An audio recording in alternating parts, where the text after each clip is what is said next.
انگوٹھی وہ حقیقت جو بہت کم لوگ جانتے ہیں۔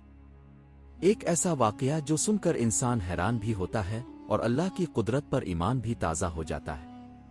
اللہ نے حضرت سلیمان کو وہ بادشاہت عطا کی تھی جو دنیا میں کسی اور نبی کو نہیں ملی۔ ہوا اب کے حکم میں جنات، انسان اور پرندے سب اب کے ماتحت۔ پرندوں کی زبان کا علم اور ایک خاص مہر والی انگوٹھی جو اب کی سلطنت کی نشانی تھی۔ اس انگوٹھی پر اللہ کے مبارک کلمات نقش تھے۔ جب اب یہ انگوٹھی پہنتے جنات فوراً سمجھ جاتے آج حکم سلیمان کا ہے۔ لیکن پھر ایسا واقعہ ہوا جس نے پوری سلطنت ہلا کر رکھ دی۔ ایک دن حضرت سلیمان نے غسل کے لیے انگوٹھی اتاری اور اپنی خدمت گزار عورت کے حوالے کر دی۔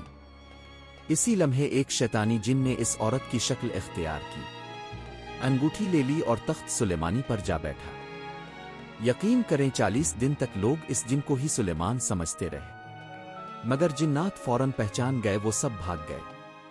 الفادیر اصل سلیمان سادہ کپڑے پہنے غریبوں کی طرح زندگی گزار رہے تھے۔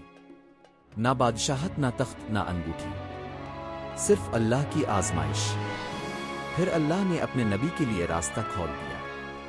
وہ شیطان ڈر کر انگوٹھی سمندر میں پھینک دیتا ہے، ایک مچھلی اسے نگل لیتی ہے، پھر وہی مچھلی ایک غریب کو ملتی ہے اور وہ غریب روزگار کے لیے حضرت سلیمان کو دے دیتا ہے۔ جب مچھلی کا پیٹ چاک کیا گیا، وہی نورانی انگوٹھی سامنے تھی۔ حضرت سلیمان نے جو ہی انگوٹھی پہنی، تخت واپس، عظمت واپس، جنات دوبارہ تابع، اور شیطان رسوا ہو کر بھاگ گیا۔